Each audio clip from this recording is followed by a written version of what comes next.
Hello friends, welcome back to my channel. তখন show time Disney plus হটস্টারের ওই web সিরিজটা নিয়ে কথা বলবো, কেমন লাগলো সেটা নিয়ে কথা বলবো। তো এই ওয়েব সিরিজটা 3-4 মাস আগে এই 4টে এপিসোড রিলিজ করেছিল এবং এই 2 দিন আগের বাকি 3টে এপিসোড রিলিজ করেছে। তো জানি না সেটা কেন করেছে। ডিজনি প্লাস হটস্টার মানে হটস্টার এটা করতেই থাকে, ওরা প্রত্যেকটা সত্যি এরকম করতেই থাকে। ওরা ফ্রিল্যান্সারে করেছে, এটাতে করেছে, আরও দু একটা এপিসোড ইয়ে রয়েছে, প্রত্যেকটাতে ওরা এরকম করতেই থাকে। আমার নাম মনে পড়ছে না এই মুহূর্তে হটস্টারের। তারপর এটা ওদের মানে করার স্বভাবে দাঁড়িয়ে গেছে, হটস্টারে বলে কোনো লাভ নেই, তো এটা ওটা করে।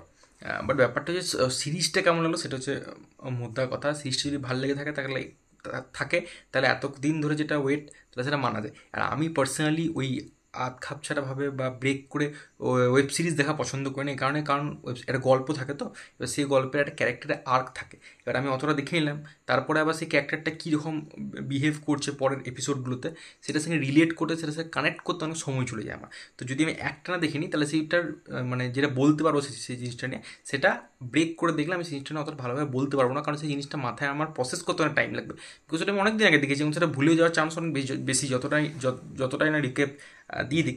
তো সেটা একটা মুশকিল ব্যাপার হয়ে যায়। যাক, তো সিরিজটা কেমন লাগলো সেটা বলি। তো এই যে শো টাইম সিরিজটা, এটা ধর্মা প্রোডাকশনের যে ওই ওটিটি এটা রয়েছে ধর্মাটিক্স, তো তারা এটা প্রডিউস করেছে, তারা এটা মেকার্স এবং তারা এটা বানিয়েছে। এবং সিরিজটার যে গল্পটা সেটা আমি ফার্স্টে বলি। সেটা হচ্ছে যে একটা মানে একটা ফিল্ম জার্নালিস্ট বলবো আমি, সে একটা ফিল্মের রিভিউ দেয় এবং ইমরান হাশমি হচ্ছে একটা বড় প্রোডাকশন হাউসের মানে প্রডিউসার, এবং তার বাবা হচ্ছে নাসিরুদ্দিন শাহ, এবং তিনি তার প্রোডাকশন হাউসটাকে বানিয়েছেন এবং এখন ইমরান হাশমি সেটা অ্যাক্টিভলি চালায়।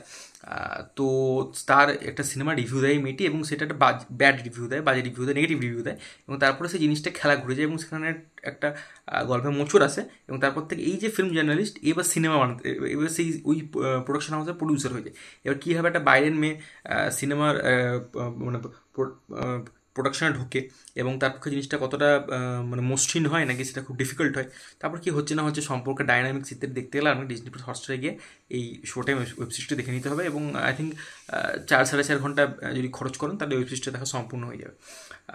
এটা যে মোটামুটি গল্প। এই সিরিজের পজিটিভ দিকে যদি কথা বলি, সেটা ফার্স্ট পজিটিভ দিক বলো, যেহেতু এই সিরিজটা ধর্মা প্রোডাকশনের একটা সিরিজ, তো সিরিজটা বাইরে থেকে দেখে না আপনার বেশ গ্লসি, একটা প্রিমিয়াম একটা লুক অ্যান্ড ফিল আছে। যথেষ্ট খরচা করা হয়েছে এবং বিভিন্ন বলিউডের সঙ্গে যারা জড়িত তাদেরকে একটা ক্যামিও করতে দেখা গেছে, যেমন জাহ্নবী কাপুর রয়েছে, মনীষ মালহোত্রা রয়েছে, নীতিশ কুমার রয়েছে, মানে আমাদের ডিরেক্টর নীতিশ কুমার নয়, সরি নীতিশ তিওয়ারি, সরি, তারা রয়েছে, এবং আরও আরও অনেকে আমার এই মুহূর্তে মনে পড়ছে না। তো তাদের ছোটো ছোটো করে ক্যামিও রয়েছে, বাচ্চা রয়েছে, ক্যামিও রয়েছে। তো যেহেতু ধর্মার একটা ইয়ে রয়েছে, এবং মানে সেট বলি, কস্টিউমস বলি, তাদের look and feel, overall production house, production দিক থেকে ভালো বাজেট খরচা করা হয়েছে এবং যথেষ্ট ভালো একটা লুক অ্যান্ড ফিল প্রোভাইড করা হয়েছে। এটা নিয়ে কোনো সন্দেহ নেই। সিরিজটা দেখলে আপনার মানে ভাল লাগবে, দেখতে দেখতে মানে মানে খুব মানে চোখের আই সুদিং ব্যাপারটা খুব, এটা একটা বটে। এবং যে জিনিসটা নিয়ে ডিল করতে চেয়েছে, যে বলিউডের ভিতরে ইনসাইটস নিয়ে তাদের যে মোটিভটা ছিল, তাদের যে ইন্টেনশনটা ছিল, এবং বেসিক কোর লেভেলে যে তাদের আইডিয়ার যে সিডটা ছিল, সেটা বেশ ইন্টারেস্টিং ছিল, এটাই আমি বলবো। এবং পারফরমেন্স দিক থেকে ইমরান হাশমির পারফরমেন্স আমার খুব ভালো লেগেছে। ইমরান হাশমি খুব ভালো পারফরমেন্স দিয়েছে এটাতে, অ্যাজ রঘু খান্না ভালো পারফরমেন্স ডেলিভার করেছে সে, তার পারফরমেন্স আমার ভালো লেগেছে। এবং নাসিরুদ্দিন শাহ অল্প জায়গাতে, খুব অল্প কাজ ছিল, মানে জাস্ট নেই বললেই চলে।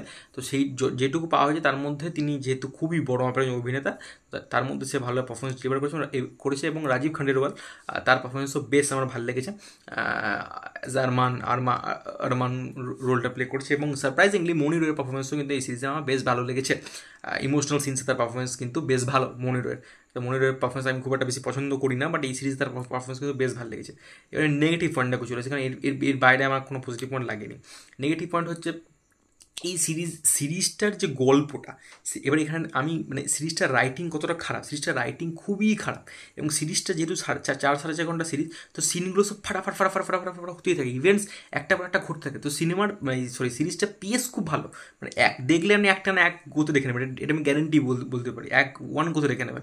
সেটা একদিক থেকে ভালো, কিন্তু সিরিজটার কোনো ক্যারেক্টার ডেভেলপমেন্টই হয়নি, কোনো ক্যারেক্টার এস্টাবলিশমেন্টই হয়নি, এবং সিরিজটা যে কোন দিকে গল্পটা বলতে গিয়েছে তার কোনো ঠিক ঠিকানা নেই। একবার ইমরান হাশমি ট্র্যাক চলছে, একবার মাহিমা মাখওয়ান আই থিঙ্ক মেয়েটির নাম, তো তার একটা ট্র্যাক চলছে, একবার রাজীব খানের বলে ট্র্যাক চলছে, একবার শ্রেয়া সেরানের ট্র্যাক চলছে, একবার মনিরের ট্র্যাক চলছে। এরকম করতে করতে না তার একটা জগা খুঁজুরি বানিয়ে ফেলেছে। কীরকম আমি দুটো উদাহরণ দিই। একটা সিন আছে যেখানে প্রথম একদম সিনে যে মেয়েটি রিভিউ দিচ্ছে এবং তারপর নাসিরুদ্দিন শাহ তাকে ডাকে এবং একটা জিনিস হয়ে যায়, ঠিক আছে। এবার সেই যে মানে ওই মেয়েটির রিভিউতে এত ইম্প্যাক্ট কেন পড়লো, সে তো আগে কোনো রিভিউ করেনি, তাকে একজনের জায়গায় রিভিউ করতে বলা হয়েছে, ঠিক আছে। এবার তার রিভিউতে এতটা ইম্প্যাক্ট কীভাবে পড়লো সেটার কোনো ঠিক ঠিকানা নেই, সেটার কোনো গল্পে এস্টাবলিশ নয়। এবং সে যখন সে প্রোডাকশন হাউস চালানোর দায়িত্ব পায় তখন প্রথম সে কিন্তু নার্ভাস, ঠিক আছে। ইমরান হাশমির সামনে এলো, নার্ভাস হয়ে গেলো, হট করে ওই সিনে পরে কোনো সিনও নেয়নি, ওই সিনে তার কনফিডেন্স স্কাই হাই চলে গেল। সঙ্গে সঙ্গে সে ইমরান হাশমিকে চ্যালেঞ্জ করছে। আরে ভাই কী এমন হলো যে চ্যালেঞ্জ করতে লেগে গেল? কিছু তো একটা ডেভেলপমেন্ট দেখানো ভাই ক্যারেক্টারের মধ্যে, কোনো ক্যারেক্টার এস্টাবলিশমেন্ট নেই, ঠিক আছে।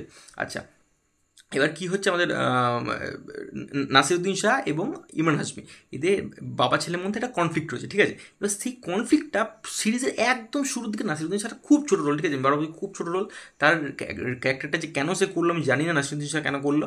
তো সেইখানে না অল্প অল্প করে দু একটা ডায়লগের মাধ্যমে যে জিনিসটা বোঝানোর চেষ্টা করে যে রঘু খান্না এ পয়সার পিছনে ছোটে, পেড রিভিউসের ইয়ে করে এবং পেড রিভিউ দেশে সিনেমা ইয়ে করে, এবং নাসিরুদ্দিন শাহতে আর্টকে একটা জায়গা দেয়। তো এদের জন্য কনফ্লিক্টটা আরও ভালোভাবে এস্টাবলিশ করা দরকার ছিল, সেই এস্টাবলিশমেন্টটাই করেনি, একদম এস্টাবলিশমেন্ট করেনি, এবং জিনিসগুলো এত ফাটাফাট হয়। পরের দিকে ওই মাহিকা ক্যারেক্টারটার ওটা বয়ফ্রেন্ড আছে, তো ওর সঙ্গে ওর সম্পর্কের না একটা মানে কী বলবো চিট ধরে এবং কিছু জিনিসপত্র হয়। তো সেইগুলো কেন হলো, কীভাবে হলো সেটাও গল্পে ভালোভাবে এস্টাবলিশ নয়। শ্রেয়া সেরানের ক্যারেক্টারটা যে কেন ছিল সিনেমাতে এই সিরিজে, সেটা আমার আমি জানি না, সত্যি জানি না। আমি শ্রেয়া সেরান নাসিরুদ্দিন শাহের রোলগুলো যে কেন করলো আমি সত্যিই জানি না, এবং মনিরের ক্যারেক্টারটার মধ্যে হঠাৎ করে সে যে জিনিসটা করতে যাচ্ছিল সেটা কেন করছিল, মানে ইমরান হাশমির সঙ্গে তার সম্পর্কের ডাইনামিক্স, কিছু জায়গায় ইমোশনাল মানে সেই সম্পর্কে আমাদের ইমোশনাল করে দেওয়ার চেষ্টা করেছে, কিছু রয়েছে, সব কিছু রয়েছে, বাট সেগুলো না প্রচণ্ড উপর সেটার মধ্যে ডেপথে যাওয়ার চেষ্টা করেন ডিরেক্টর মেকার্সরা। তো ডেপথে না যাওয়ার জন্য কোনো ক্যারেক্টারে আপনাকে ছুতে পারে না, এবং রাইটিং সিরিজটার এতটাই বাজে যে ক্যারেক্টারগুলো এস্টাবলিশমেন্ট হয়নি। তো সেইটা আমার মনে হয় সিরিজটার সবচেয়ে বড় ফ্ল, যেটা হওয়া উচিত ছিল না। এবং সিরিজটা যেভাবে বিভিন্ন জিনিসে ডিল করার চেষ্টা করে, যেমন নেপোটিজম বলি, তারপরে পেড রিভিউ কীভাবে দেওয়া হয়, তারপরে বিভিন্ন বলিউডের রেফারেন্স রয়েছে, এবং রাজীব খানের ক্যারেক্টারটা তো শাহরুখ খান, সালমান খান, ঋত্বিক রোশন প্রত্যেক কাছ থেকে রেফারেন্স নিয়ে বানানো হয়েছে। তো সেই জিনিসটাকে আরও ভালোভাবে আরও ভালোভাবে দেখানো যেতে পারতো, যেটা এটা প্রপারলি কিন্তু দেখাতে পারেনি, দেখানো উচিত ছিল, বাট সেটা এটা দেখাতে পারেনি। অনেক জিনিসকেই টাচ করতে গেছে, যেটা আমি বললাম, এরকম আরও অনেক জিনিস রয়েছে আমার মনে পড়ছে এই মুহূর্তে, বাট সেই জিনিসটাকে এরা just for the sake of it মানে দেখিয়েছে, সেটাকে আরও প্রপারলি মানে ভালোভাবে দেখাতে এরা কিন্তু ব্যর্থ হয়েছে। তো এটা ছিল আমার ওভারঅল টেক এই সিরিজটাকে নিয়ে। আমার সিরিজটা কেমন লেগেছে, বাট তোমরা যদি কেউ সিরিজটা দেখে থাকো ডেফিনেটলি কমেন্ট করে জানাতে পারো তোমাদের কি মতামত। আর ভিডিওটা ভালো লাগতে চ্যানেলটাকে প্লিজ সাবস্ক্রাইব করে দিও, আর আমার সাথে জুড়তে চাইলে ডিসক্রিপশনে ইনস্টাগ্রাম লিঙ্ক দেওয়া আছে, ডেফিনেটলি জুড়তে পারো। Take care, good by.